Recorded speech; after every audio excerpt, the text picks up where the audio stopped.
Assalamualaikum teman-teman. Perkenalkan, nama aku Anin. Assalamualaikum warahmatullahi wabarakatuh. Bismillahirrohmanirrohim. Alhamdulillahirrabbilalamin. Wassalatu wassalam ala asrofil anbiya'i wal mursalin wa ala alihi washabihi ajmain amma ba'du. Eits, kalian tahu nggak siapa Ibu Siti Walidah itu? Kalau belum tahu, simak terus ya. Siti Walidah adalah perempuan kelahiran tahun 1872 di daerah Kauman, Yogyakarta. Sejak kecil tidak pernah mengenyam pendidikan formal, tetapi sejak kecil diajarkan agama oleh ayahnya sendiri, yang merupakan seorang penghulu keraton. Beliau tumbuh di lingkungan keluarga yang memperhatikan pendidikan agama.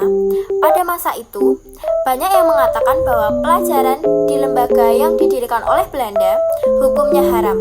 Selain itu, penerapan hukum adat sangat ketat pada masa itu.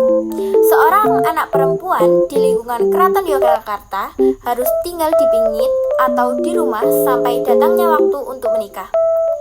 Beranjak usia dewasa dan sudah waktunya menikah, Siti Walidah dinikahkan oleh ayahnya dengan salah satu ulama yang terkenal pada masanya, yaitu Kiai Ahmad Dahlan yang baru saja pulang dari Mekah. Beliau disebut sebagai seorang pembaharu yang belakangan mendirikan organisasi Islam, yaitu organisasi Muhammadiyah. Setelah menikah dengan Kiai Ahmad Dahlan, nama Siti Walidah tidak lagi dikenal orang-orang, melainkan diganti dengan sebutan Nyai Ahmad Dahlan. Kiprah beliau sangat besar dalam pergerakan Islam, terutama dalam melakukan pendidikan kepada kaum perempuan di masa itu.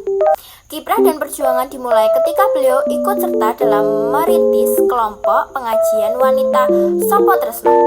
Pada tahun 1914, pada awalnya kegiatan tersebut hanya pengajian agama biasa yang diisi bergantian dengan suaminya. Namun, berjalannya waktu berkembang menjadi organisasi kewanitaan yang berbasis agama Islam. Dan dipilihlah nama Aisyah tepat pada malam peringatan Isra Miraj Nabi Muhammad Shallallahu Alaihi Wasallam 22 April 1917. Organisasi tersebut resmi didirikan. Organisasi yang baru berdiri sudah mulai banyak mengadakan kegiatan, mulai dari mengasuh anak yatim dan memberikan pendidikan khususnya kepada perempuan.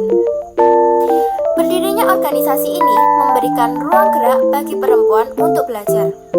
Organisasi ini berdiri di bawah kepemimpinan langsung Nyai Ahmad Dahlan. Walaupun beliau tidak pernah mendapatkan pendidikan formal, namun beliau memiliki pengetahuan yang luas dan memiliki kemampuan untuk mengelola organisasi yang baik.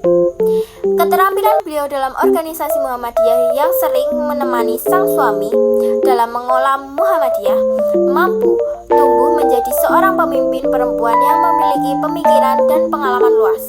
Nyai Ahmad Dahlan memberikan usulan agar organisasi Aisyah mendirikan pendidikan bagi kaum wanita yang nantinya ada asrama-asrama untuk para pelajar putri. Dalam asrama putri ialah para pelajar perempuan dididik dengan ilmu agama, kemasyarakatan, rasa kebangsaan, dan juga ilmu-ilmu tentang kenegaraan, agar murid-murid yang keluar dari asrama berperan aktif dalam pergerakan nasional.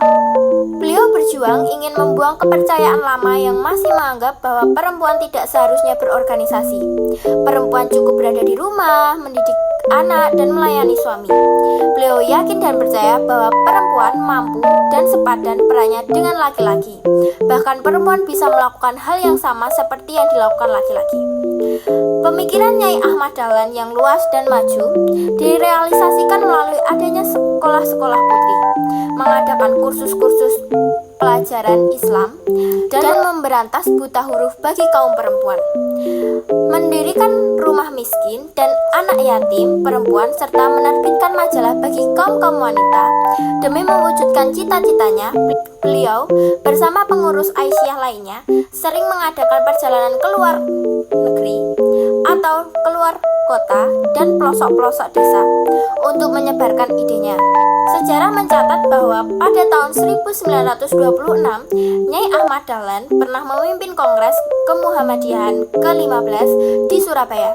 Beliau adalah wanita pertama yang tampil memimpin kongres itu. Dalam sidang yang dipandunya, duduk mulia di samping mimbar.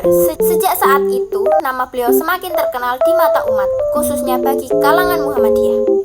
Selain memimpin kongres, beliau juga mengisi berbagai acara pengajian dan menjadi penceramah di berbagai kegiatan. Sebagai penceramah, beliau juga terkenal sebagai tokoh yang memiliki pengetahuan luas dan maju. Beliau juga berbicara jelas dan mampu dan fasih. Spirit perjuangan beliau harus dilanjutkan kepada generasi milenial saat ini, di mana zaman serba canggih tidak lantas menyurutkan semangat untuk selalu belajar, memperluas pengetahuan dan wawasan. Siti Walidah atau yang dikenal Nyai Ahmad Dahlan adalah salah satu tokoh perempuan Muhammadiyah yang mampu dijadikan role model. Kemampuan teknologi digital harus mampu dijadikan ruang gerak yang luas dalam mensiarkan kebaikan dan kebenaran serta mengembalikan sejarah yang sudah lama tidak dipelajari atau bahkan sudah dilupakan.